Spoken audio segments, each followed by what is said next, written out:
Yogena chittasya padena vacham malam sharirasya cha vaidyakena yopakarottam pravaram muninam patanjalim pranjalimanatosmi लये संबोधयेत् चित्तं विक्षिप्तं शमयेत् पुनः सकाशायं विजानीयात् समप्राप्तं न चालयेत्. Om. We have entered into the study of the second chapter, the more in-depth study of the second chapter of the Sadhana Paada. And this is also obviously my very, very favorite part of Yoga Sutra, because that it very practical suggestions are given for Chittavritti Nirodha. So it is not just theory, it is not philosophizing, it is also not talking too much about morality and ethics, which we really cannot follow. So it has got to be very practical, and it must be within the reach of even a ordinary person who is wanting to have a good, peaceful life. So he gives a very simple process, because we are all geared for saying that, okay, here are the 10 steps you have to take. You follow the step 1, step 2, step 3, an algorithm. And when we follow that, this is the outcome you get. That is what we would like to hear. And that's exactly the methodology that Patanjali Maharshi uses. He says, here I am going to give you 3 concurrent practices. Tapaha, Swadhyaya, Ishvara Pranidhanani. So very quickly he comes to the point and say, okay, why don't you start meditating, tapas? And then there are some issues, some difficulties with meditation. How can I meditate? What should I meditate upon? Am I meditating correctly? And is my meditation progressing in such a way that I am coming closer and closer to the goal of Chittavritti Nirodha? All these questions arise. So he introduces a concept. You can do meditation only on the basis of the study of the scripture, Swadhyaya. Now, who wrote Swadhyaya? Who actually wrote the scriptures or created the scriptures? Those people who have gone in depth into tapas, and in that tapas they have sorted out all the difficulties that may come and crystallized it, and then made it into a easily workable solution. It is something similar to how a person learns cooking with the mother. So there are 2 ways we can actually cook a dish: by looking at the recipe, and then you are using the recipe and it will say that salt to taste. So what exactly do you mean by salt to taste? Then whose taste? So because you have a family of 4 or 5 people with different tastes. And then if you go to your mother, then she will say you throw a pinch of this, you throw a little bit of this. So what is that little bit? What is that pinch? Only thing is, it is known by watching your mother or anyone with whom you would like to learn the exact method of cooking. So like that, what Swadhyaya does is, when you sit with a teacher who has done enough tapas, that teacher perfectly customizes for my need. Now, many of us may not have the good fortune of having a teacher available all the time, like in the olden days. So what should be done is the next question. So the method in which the tapas has taken place by those sages, they actually give us some clarity by saying, this is how I started. In fact, I was just now talking about a Subhashita in our 4:30 class, I was saying a person whose mind, who has no hatred towards anybody. And it is not enough if he has got just no hatred, advaita manasa yuktam. He must also be a valorous person.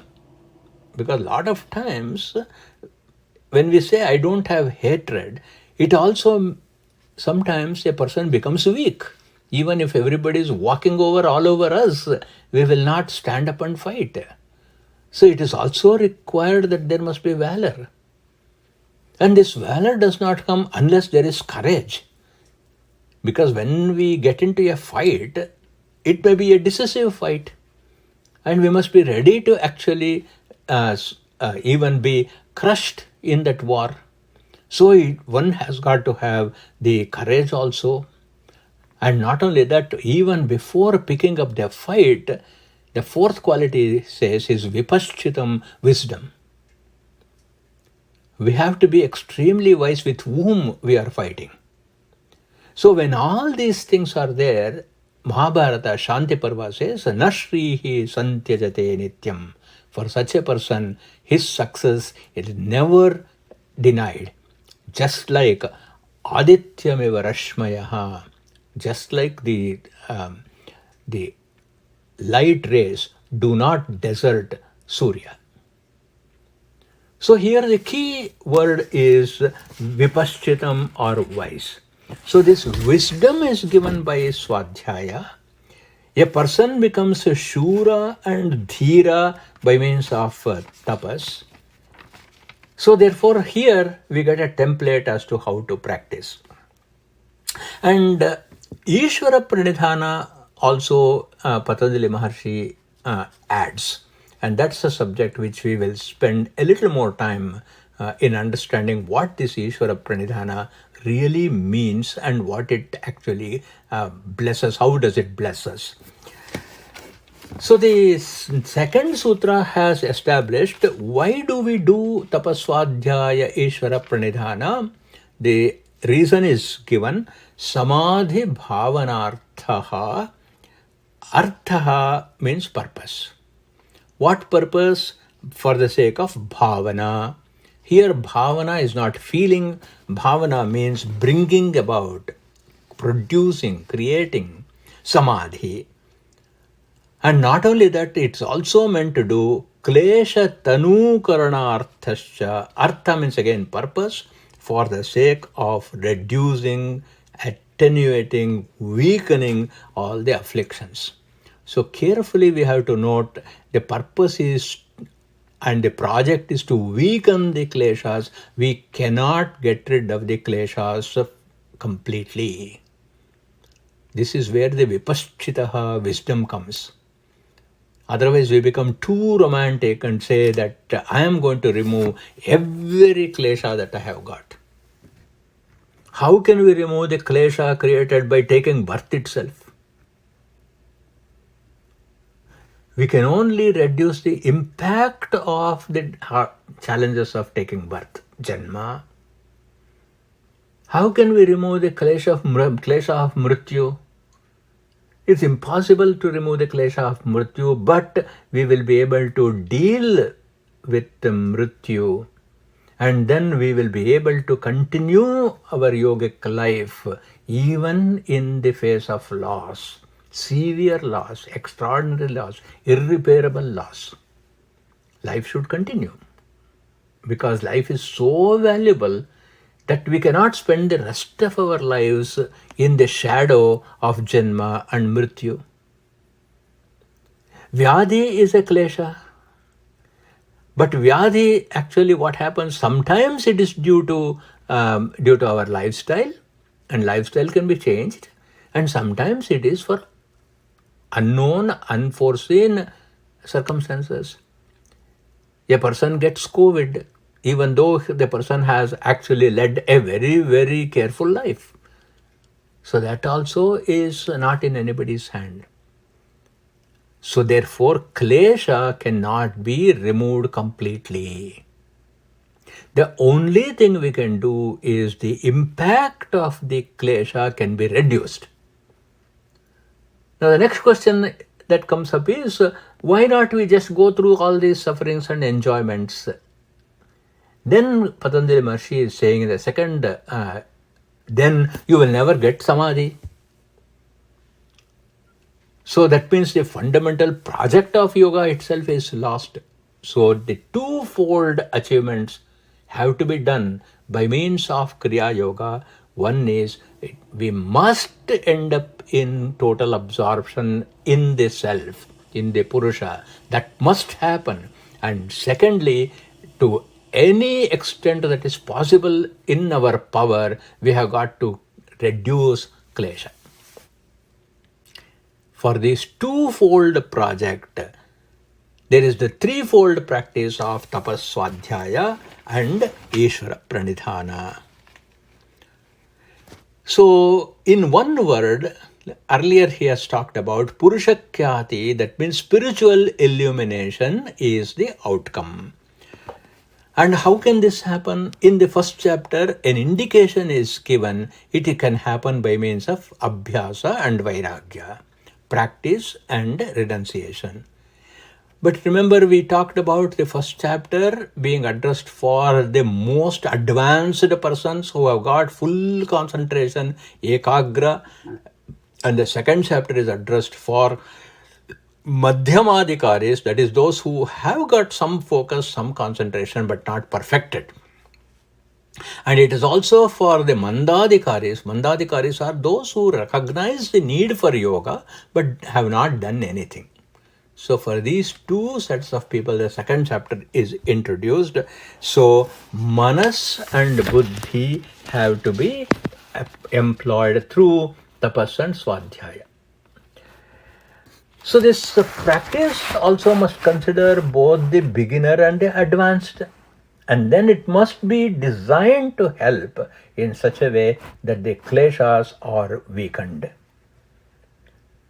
So one point we can draw from the first chapter, that is tapaswadhyaya Ishvara pranidhana. This has to be done for a long period of time, dirghakala, without any interruption. So having considered that, in earlier we have examined deeply tapas and swadhyaya. So today we will look at Ishvara pranidhana. Ishvara pranidhana for whom? First and foremost, Ishvara pranidhana is for the extrovert. A person who is all the time externally inclined, we call it as bahya prapancha. Those of us who are very much involved in bahya prapancha, Kriya Yoga is the method. What about the advanced minds who are able to contemplate within themselves antaranga prapancha? Even for them, Kriya Yoga. So the method of practice does not change. So that is the extraordinary situation where, as we are progressing in our spiritual practice, the practice does not change. The effect changes. So Ishvara pranidhana in the last chapter was made as a choice. Ishvara pranidhana dva. But in this chapter it is made mandatory. In the last chapter it was made an option because it was addressed to an advanced yogi, whereas here it is madhyama and also the beginner, so it is mandatory. Therefore we cannot actually say I can be without worship of Ishvara. Then, interestingly, this sutra, tapaha, swadhyaya, Ishvara pranidhana, suppose you look at Bhagavad Gita, terminology changes, method is same. For tapaha, Krishna substitutes the word karma. For swadhyaya, he substitutes jnana. for Ishvara Pranidhana Bhakti. So what Krishna talks in Gita as Karma Jnana Bhakti methodology or terminology is here called Tapasvadhyaya Ishvara Pranidhana. You can see the consistency of our scriptures. So let's look at Ishvara Pranidhana deeply. For people who are extroverts, which is the majority of the people, worship and surrender to Ishvara is within reach. It can be done very quickly. You can have an altar in your house, you can go to the temple. There is a symbol of Ishvara in the form of a murti. And then in this Ishvara Pranidhana, there is also a role for ritual. And there is a ritual process. So what does ritual do? Ritual provides a setting, a stage for Kriya Yoga. So at least for the duration of doing the puja, we change our clothing and then we find an auspicious place, an auspicious time. So first step of Ishvara Pranidhana is ritual. And this ritual, my recommendation is the ritual to be done in absolute solitude is the best. No doubt it is very, very good that we go to the temple, places of worship, congregation. All of this is wonderful, but the best control on the mind can be done when it is done in solitude. So let us look at the process. A total beginner, like our children, for example, for my 6-year-old daughter Arya, what is the best methodology to introduce her to spiritual life? Take her to the puja room, give her a 2-minute Shuklambaradaram, or take her to the temple once in a way, and for her, that is the standard. But then as the person progresses and Swadhyaya is included, so now you please see we are adding Swadhyaya. You take the 6-year-old girl to the puja room and then ask her to chant Shuklambaradaram. What is Shuklambaradaram? It is introduction of Swadhyaya, isn't it? What is tapas? The tapas is that she should come to the puja room at the same time. Once she has had her bath, she has to come there. So there is the element of tapas and Swadhyaya, but she is a beginner. But for a teenager, once you become a teenager, how do we introduce same Kriya Yoga? There we start introducing morality and moral principles.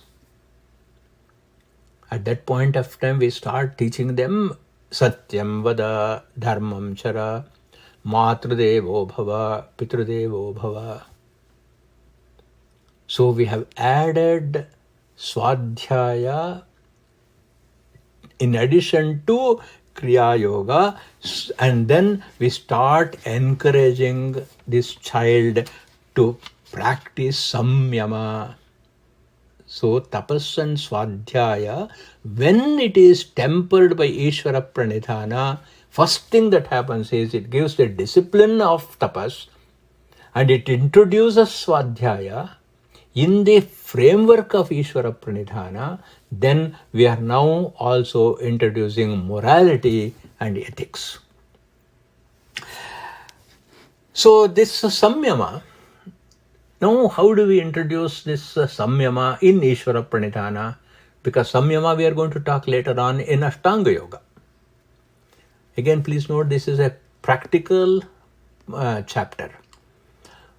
In Samyama, we have got to introduce later on, first thing we introduce is Brahmacharya. Brahmacharya is celibacy. So how do we introduce celibacy? We introduce the concept of madi. We will say at the time of doing the puja, at the time of worship, do not touch anybody and let nobody touch you. So when we say that, it is, first of all, it is a control on our body, which is samyama, and secondly, it is the practice of brahmacharya. And this samyama and brahmacharya now has to go to the next level. In the next level of Ishvara Pranidhana, again supported by tapas and swadhyaya, we introduce the concept of truth and dharma, satya and dharma. You can see how subtle it is becoming without changing the methodology. There is tapas, there is swadhyaya, there is Ishvara Pranidhana. Ishvara Pranidhana at the very beginning stage is purely ritualistic. In the second stage, we are introducing samyama or self-control. In the third stage, we are introducing satya and dharma. In the fourth stage, we are introducing discrimination and dispassion, viveka and vairagya. And this also happens in the framework of ritualistic Ishvara Pranidhana. This will happen.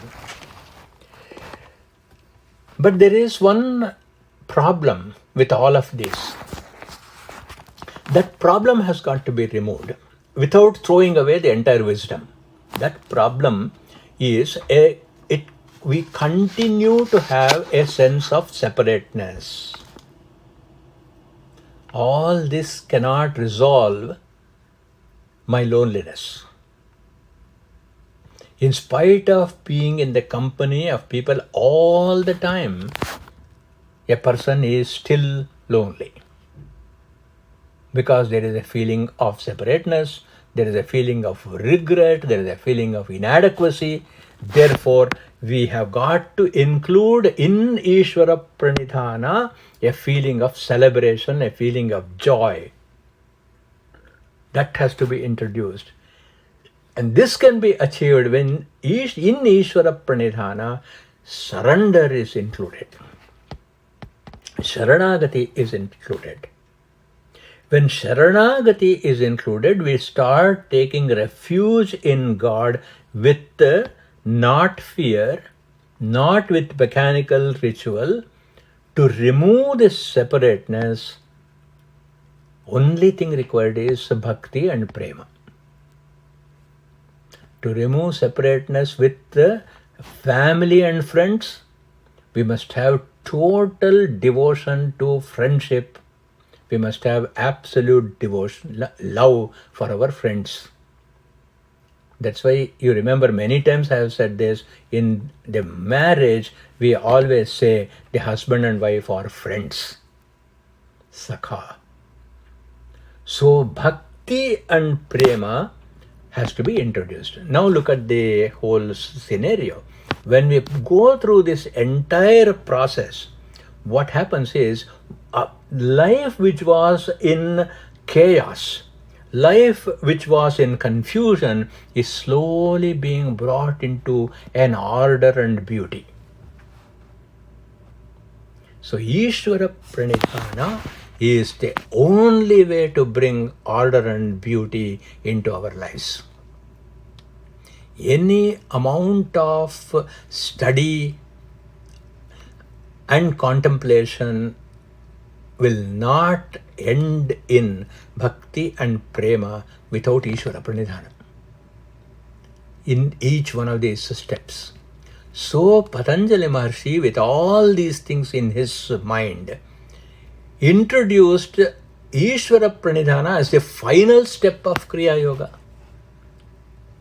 First step is tapas, second step in progression is swadhyaya, and the third step is Ishvara Pranidhana. And now we have to take this Ishvara Pranidhana and Bhakti to the next higher level. And that higher level, again Swadhyaya provides that. Narada Bhakti Sutra, in Narada Bhakti Sutra, Narada says, a Bhakta is one who worships Ishvara with no wants whatsoever.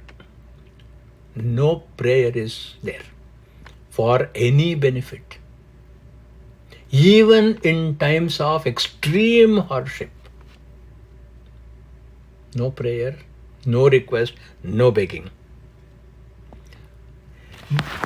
So when we should not have all these things, simultaneously there has to be an internal value also. Now if you see chapter 5 of the Bhagavad Gita, Krishna is saying, Yo na dveshyati na kankshati. Kankshati is the key word there.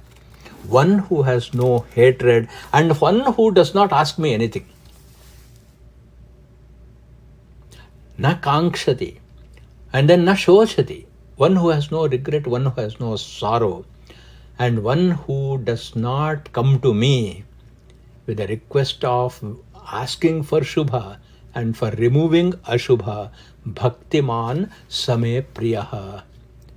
Such a bhakti, extraordinary bhakti, when one has reached, he is the most beloved to me, says Krishna.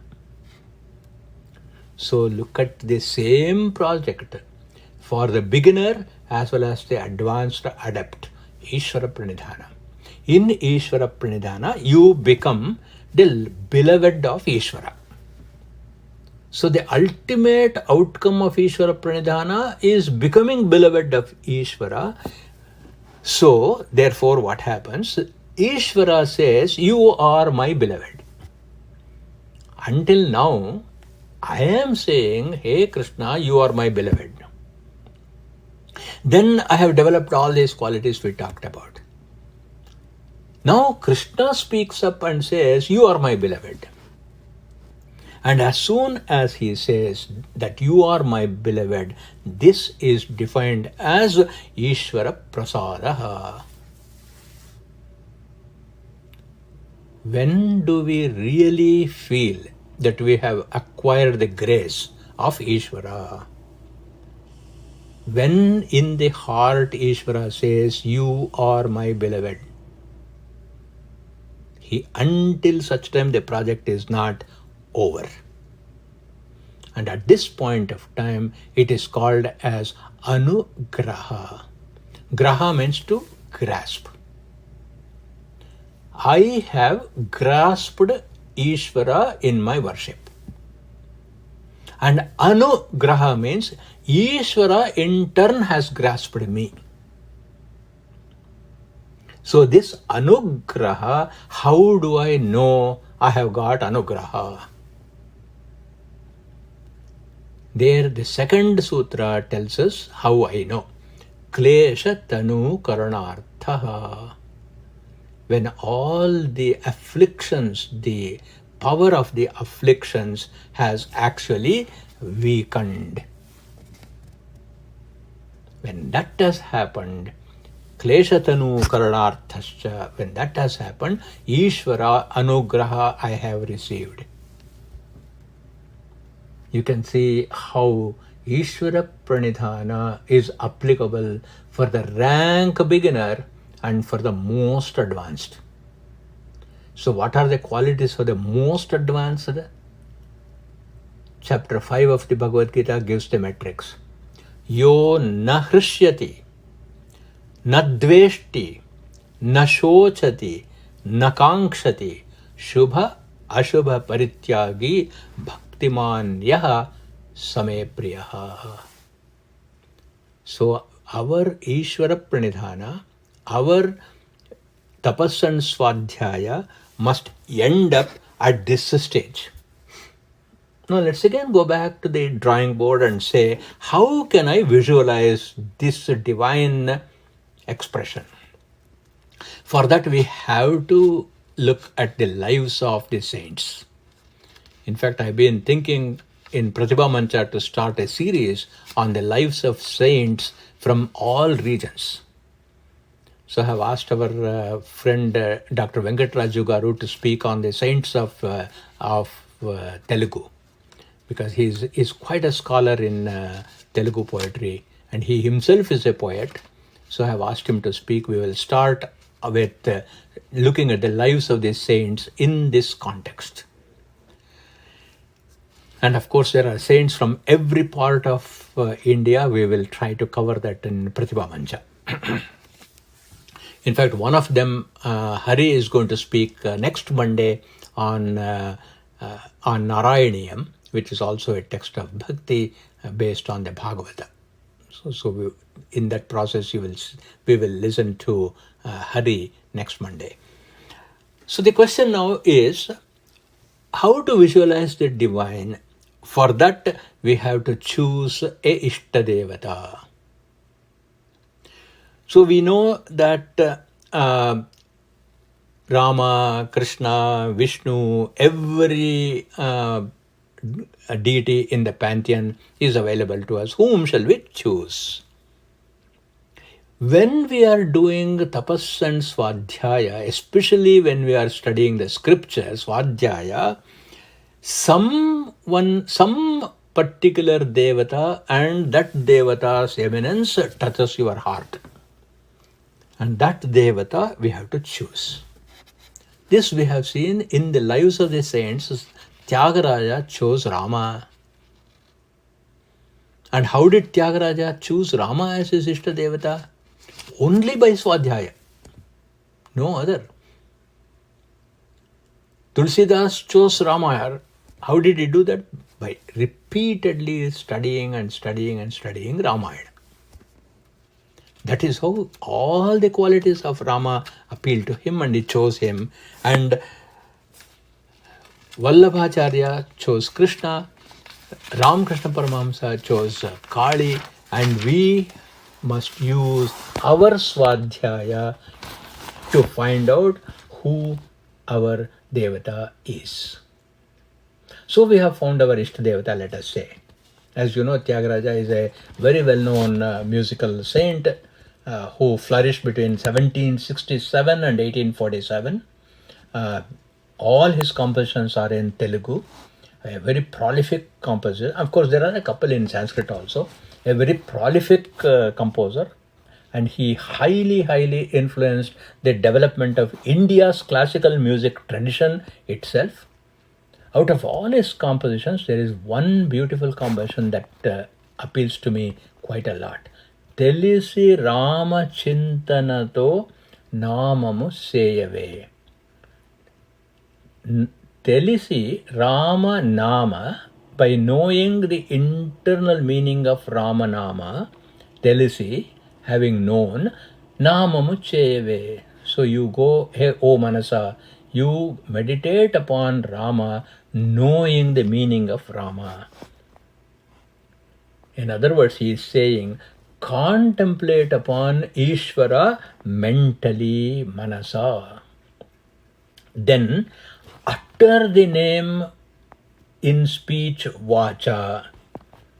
So Tyagaraja picks up saying that as soon as we say a name Rama, in this particular context, he says, Rama also means beautiful girl.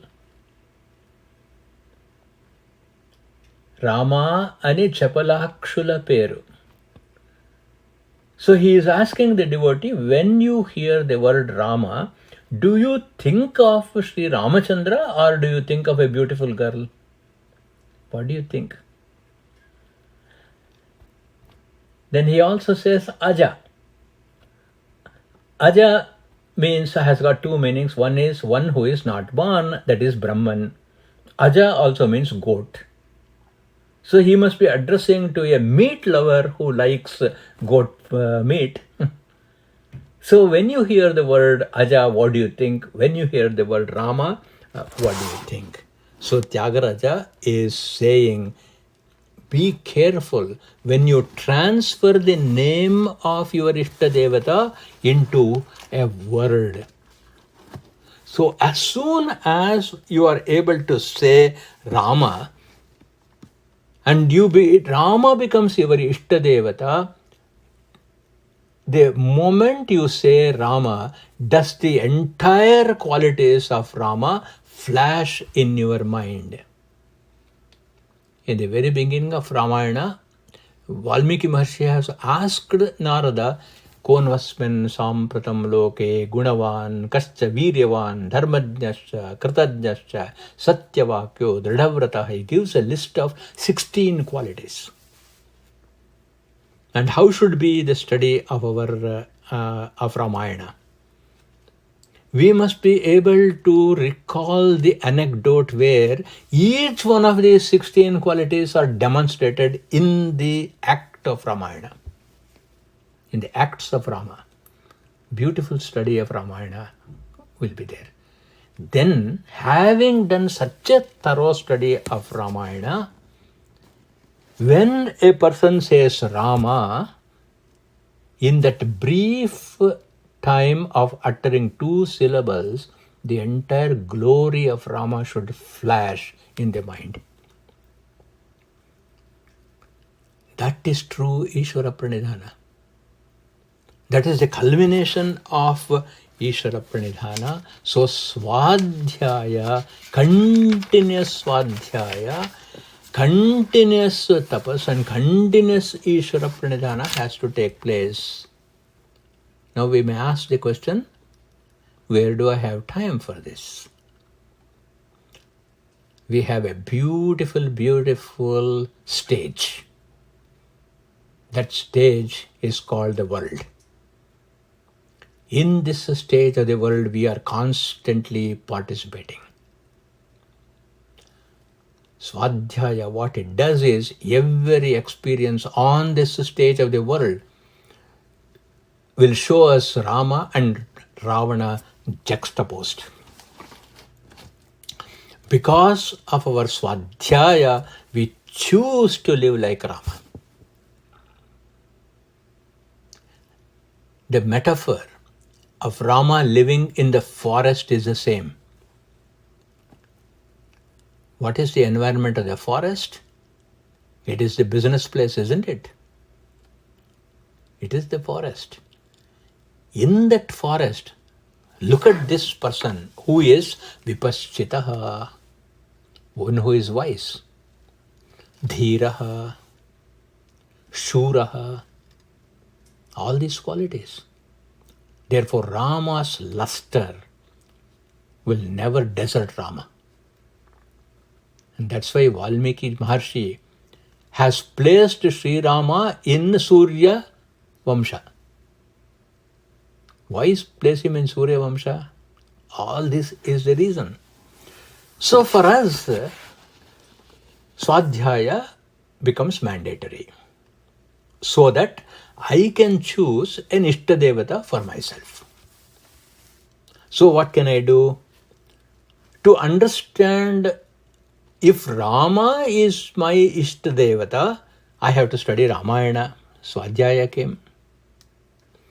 If I have to understand Krishna, I have to study Bhagavata. If I have to study Dharma, I have to study Mahabharata. If I have to know Brahman, I have to study Upanishad. So this Swadhyaya is indispensable.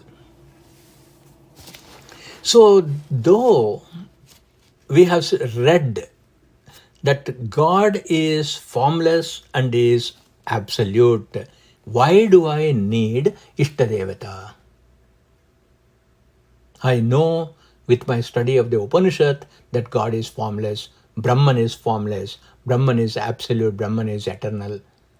But for me, Bhaktartham Saguna Jataha, for the sake of the devotee, one Devata with all the good gunas has to be created. So whether Rama is a mythical figure or was a true historical figure, it does not matter at this stage for Ishvara Pranidhana. Even that question also doesn't arise in the mind of the meditator, because he knows, even though Nirakaro Chinmayaha, even though the Ishvara has no form and is only pure consciousness, Upasakanam Karyartham, for Kriya Yoga, for the sake of Kriya Yoga, Brahmano Rupa Kalpana, we shall create an ideal form.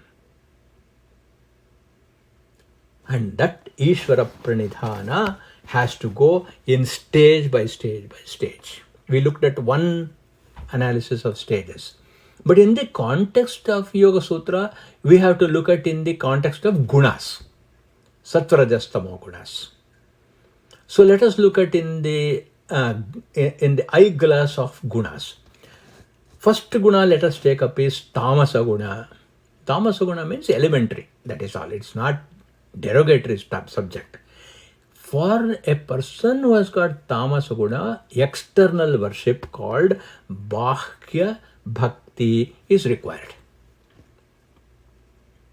So external expression is necessary for the beginner. Therefore, we need to have temple, we need to have perform puja, we need to go for pilgrimage. All of these things we have. How long? Until such time your Ishtadevata is clearly understood, and until such time the progress we talked about, that is morality, and then samyama, and then understanding of satya and dharma, until all of those things crystallize in our heart, this tamasa bhakti has to continue. And from tamasa bhakti we go to rajasa bhakti. From rajas, rajoguna, it is called as ananya bhakti. Ananya bhakti is intense contemplation. This is where we are talking about solitude.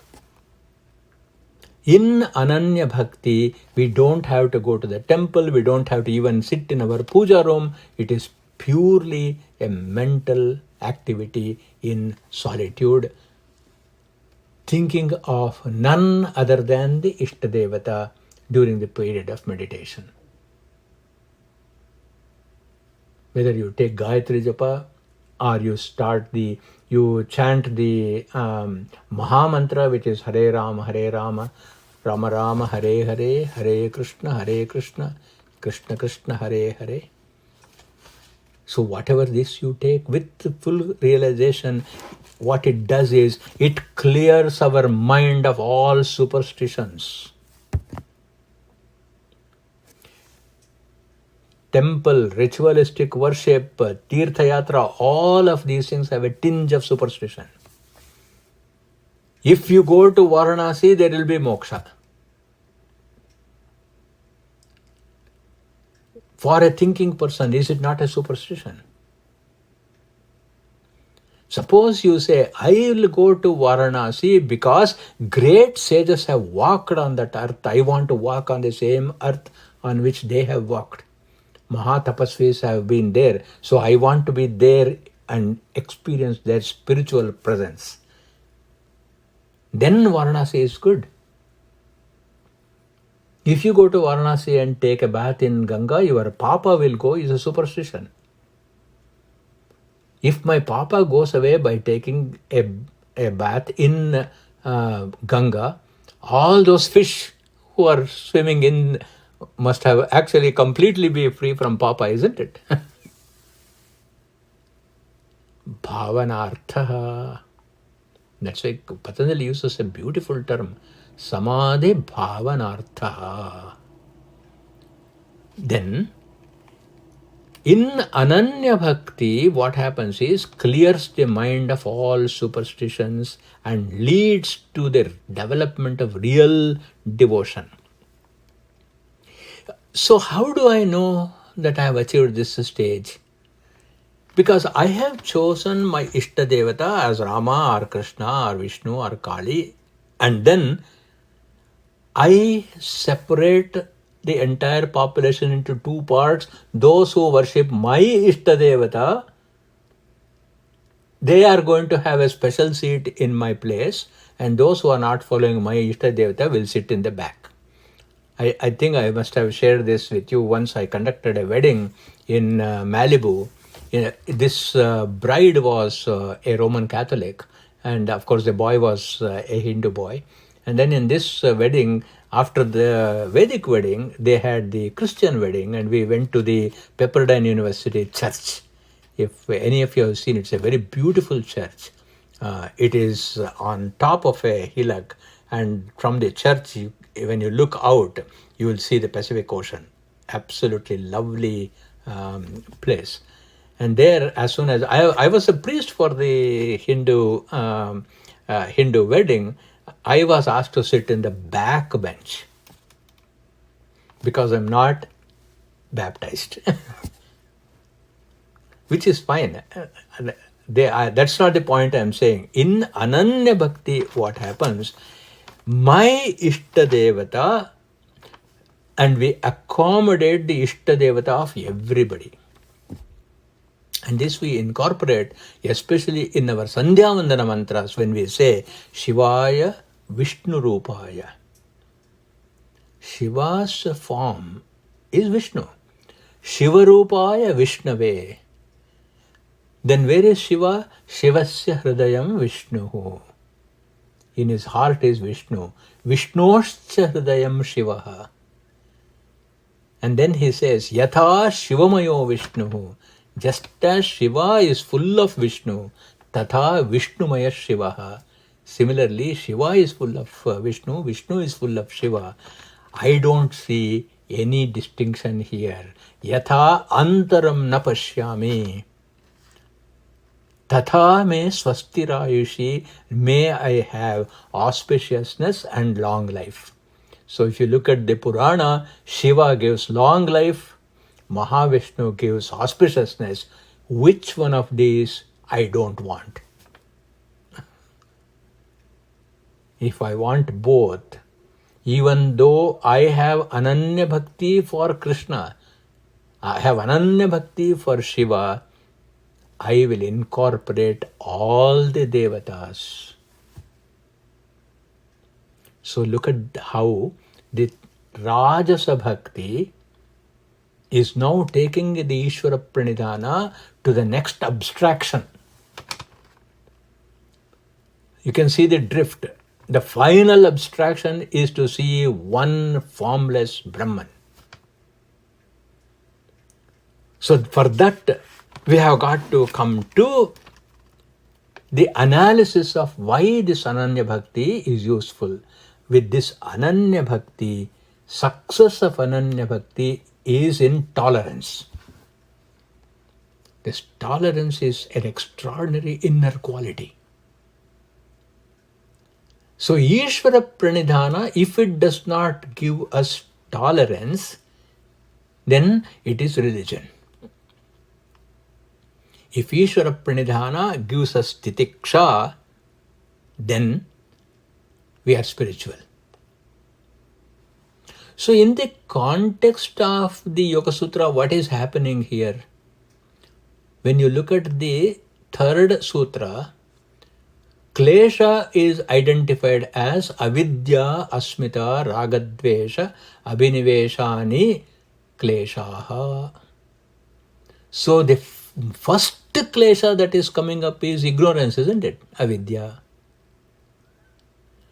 So in the stages of Ishvara Pranidhana that I just mapped out, what is happening to avidya? It is being chipped away, isn't it? Let's come to Ragadvesha later. Because again, to follow the sequence of Patanjali Maharshi, we have to deal with avidya is being cut slowly but surely. This personality, my personality, which is like a rock, here we have Ishvara Pranidhana sculptor who is coming and slowly shaping it into the form of a murti. So from Rajasa Bhakti, I am moving to the third stage of Sattva Guna, which is Sattvika Bhakti. This Sattvika Bhakti is also called as Ekanta Bhakti. This Ekanta Bhakti is where we have absolutely no request, no prayer from Ishvara whatsoever. Whatever happens, we don't ask him to change. You might have heard of one of the great saints of Maharashtra. His name was Brahma Chaitanya Gondavalekar. So many of you might have heard of him. This Gondavalekar, he was there in the late part of 19th century and early part of 20th century. And then he was an extraordinary person. And then he 1844, I think, and then he had also traveled all over, and he had personally met Sri Ramakrishna Paramahamsa, and then people used to go to him and say that please take me as your student. So he had a lot of students. One of the students who was extraordinary was totally blind. So he was one whom we can say had gone to this Sattvika stage of bhakti. In this Sattvika stage of bhakti, his fellow students were all very, very empathetic for his condition. And they went to Gondavlekar and said, "Sir, you have an outstanding student here, but unfortunately he is blind. And you are such a tapasvi, so why don't you please remove his blindness and make him see?" So look at Gondavalekar's reply. To remove his blindness is not in my power. Is it not true? However a powerful yogi or tapasvi one is, can we take away the suffering of another person? Really? We can only comfort the person, that is all. You cannot remove the cause. So he says, it's not in my power. But then he asks, okay, for some reason, by some way, let me say I'm able to get back his eyes. Please tell me, what is he going to use that for? As soon as he gets his eyesight. What is human nature? Will he not look for artha kama only? So the Gondavadekar mentioned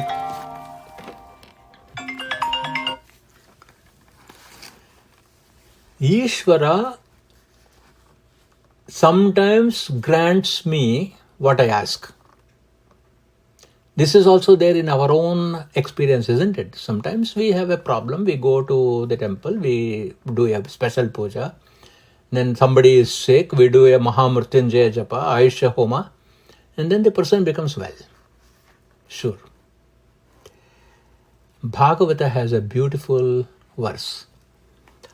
Satyam dishati arthitam arthito nrunam.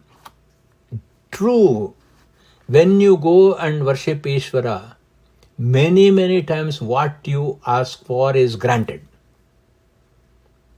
But he will not grant everything you ask for. Naivam arthato yat punaha arthita yataha. It's a little complicated Sanskrit, but I'll give you the purport of that. I go and ask Ishvara for some favor. Many favors are granted.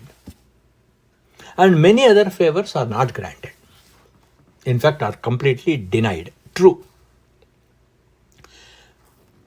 Why does he do that? It is because whichever bhakta comes to me with the complete freedom of selfishness and total commitment, then what this bhakta needs, Ishvara grants. So what bhakta wants, Ishvara doesn't grant, but what bhakta needs, Ishvara grants. So Gondavadekar Maharaj said, if this particular student wants his eyesight back, it won't happen. But look at him, he is completely devoted for jnana. Jnana is what he needs, he will get it. So in Sattvika Bhakti, how does the yogi look at his devata? There is a lovely saying. This is a saying of a beloved to her lover. She says, if you truly love me, I don't need to deck myself up. If you don't love me, I don't need to deck myself up. Tvayi prasanne mama kim gunena. If you have complete love for me, you have accepted me as I am. Tvayi aprasanne mama kim gunena. If you do not have love for me, I don't need to please anybody.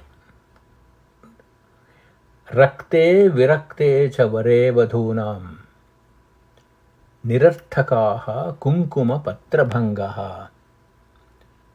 So that attitude you will see in Paramabhaktas. When you see a picture of Sri Ramakrishna Paramahamsa, what do you see? Unlike many gurus, he is not sitting on a throne with jewel-studded crowns on golden chair, and he is not taken in procession on golden chariots. He is sitting with just a small cloth around his waist and a small towel on his left shoulder. One step further, Ramana Maharshi was all the time only in loincloth. Do you think that Ramakrishna Paramahamsa or Ramana Maharshi could have had any clothing?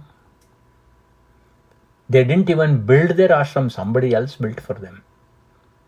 Otherwise, most of our gurus these days, they want to build ashram, they will say, I am going to build ashram, give me money.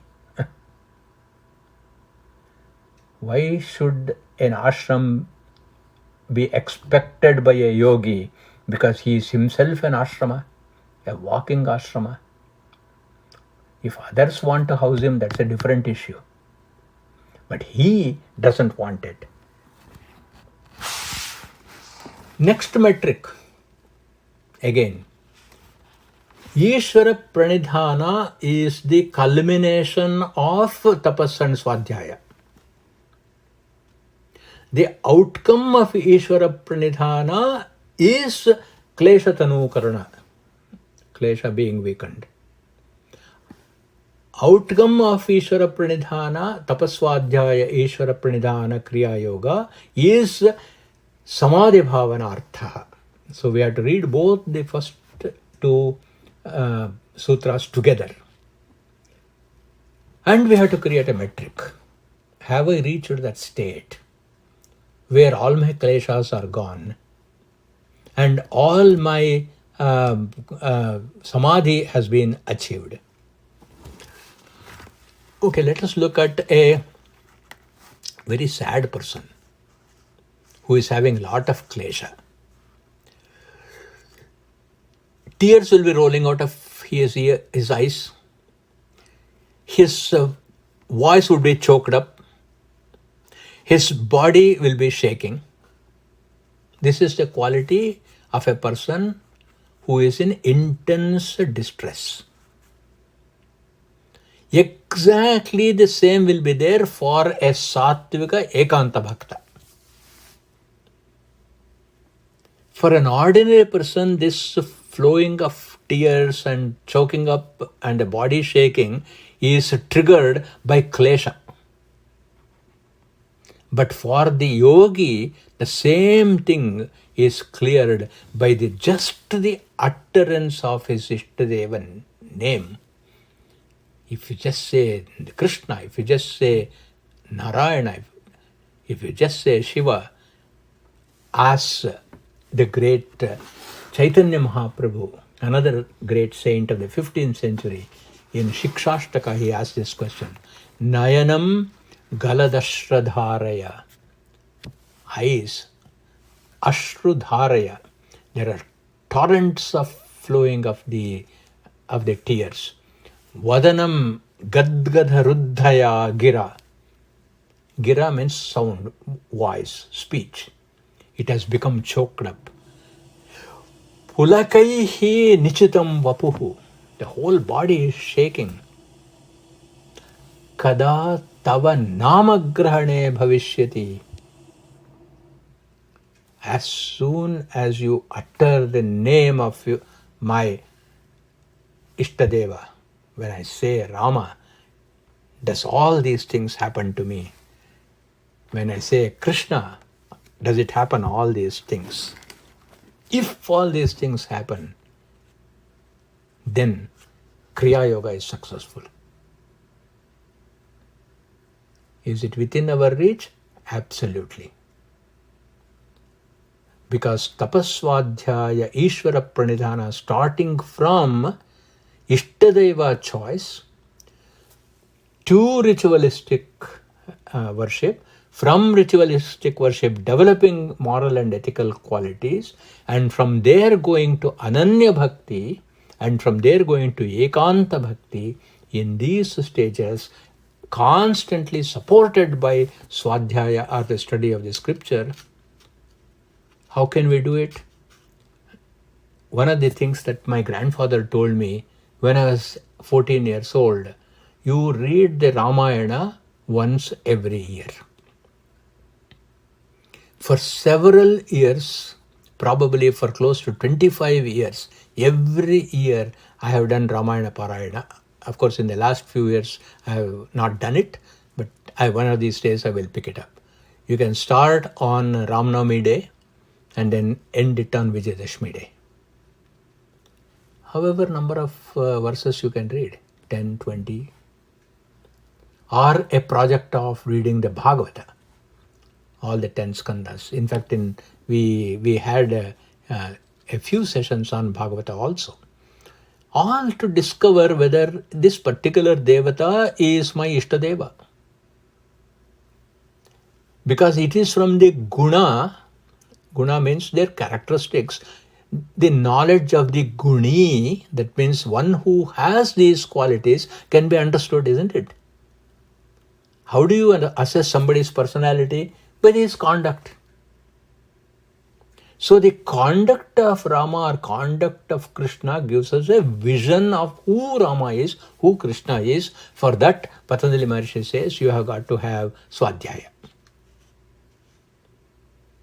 And having done this, the final perfection of Kriya Yoga is all the manifestations of Klesha is converted into a flow of bhakti. Nayanam Kaladashrudharaya, etc. So Narada in his Bhakti Sutra says, as a Phalashruti, one who has attained this state of bhakti, his family is purified. The land they walk is made holy. The righteous, good people are made into noble people. The sacred books become more sacred. We want to have one such bhakta amidst us.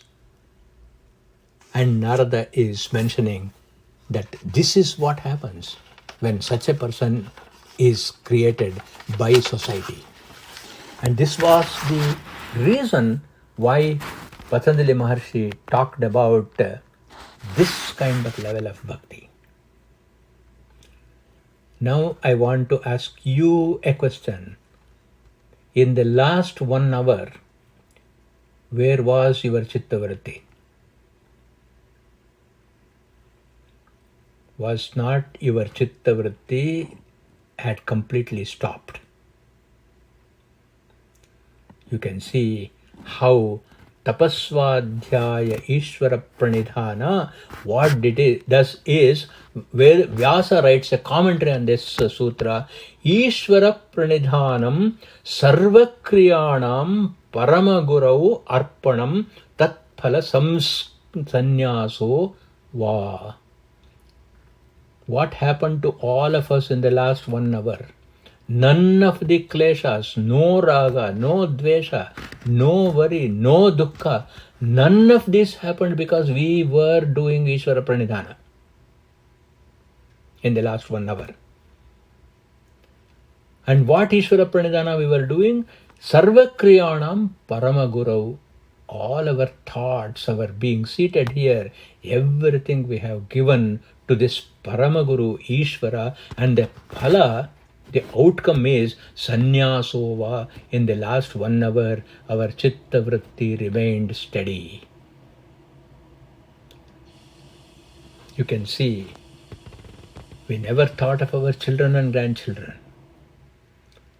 We never thought about our spouses. So putreshana, dareshana, that is attachment to children or spouse, did not happen in the last 1 hour. We never thought of how much wealth I have or I don't have. Vitteshana did not happen. We never thought what other people are thinking about us. Lokeshana did not happen. This is called as Eshanatraya, 3 dominant pressures on our life. And all these completely disappeared when there is Swadhyaya Ishvara Pranidhana. Tat phalam sanyasova. This is the beauty of Ishvara Pranidhana, which actually takes us from the crude to the most refined. This has to be sustained. So the sustenance is possible when all these 3, that is external worship called Bhakya, Ananya Bhakti and Ekanta Bhakti simultaneously happening. When it is simultaneously happening, again let us go back to the first chapter. What is the nature of vritti? Vrittayaha panchatayaha klishta klishtaha. They are 5-fold in nature. They create klishta and aklishta. Klishta means it gives us difficulty. Aklishta means there is no difficulty. Tapaswadhyaya Ishvara Pranidhana simultaneously weakens klishta vritti and simultaneously increases aklishta vritti. And as far as the klesha weakening is concerned, we are going to see klesha as avidya, asmita, ragadvesha, abhiniveshani. Tapas, what tapas does is, it controls the body. When it controls the body, clinging of the body called abhinivesha is weakened. The abhinivesha, klesha, tanukarana. Tanukarana means weakening. The klesha of the body is weakened by tapas. Swadhyaya, what it does is, it purifies the mind. That means ragadvesha, asmita is weakened. Then by Ishvara Pranidhana, by Ekanta Bhakti, it purifies the intellect. Asmita and avidya are weakened. So Tapaswadhyaya Ishvara Pranidhana in this step-by-step methodology deals with all the 5 kleshas. And of course we have got to see what exactly these kleshas mean and how do they manifest, and that will be our subject in our next class. We will look at the next sutra, avidya, asmita, ragadvesha, abhiniveshani, kleshaha. Then he gives a list, and then in the subsequent sutras he gives definitions. In summary, the most powerful methodology is starting from Tamasa Bhakti to Rajasa Bhakti to Sattvika Bhakti, Ishvara Pranidhana, firmly based on the study of the scripture, Swadhyaya, and actually doing it, Kriya Yoga. With that Kriya Yoga, Klesha Tanukarana is possible. Even a Mandadikari, that means a person who is in the lowest level of spirituality, can very quickly uplift into the highest category. And as Narada Maharshi promises, such a practice beautifies the entire environment. It purifies our homes, it purifies our company, our satsanga, our society, and ultimately also brings enormous peace of mind. We'll see more in our next class.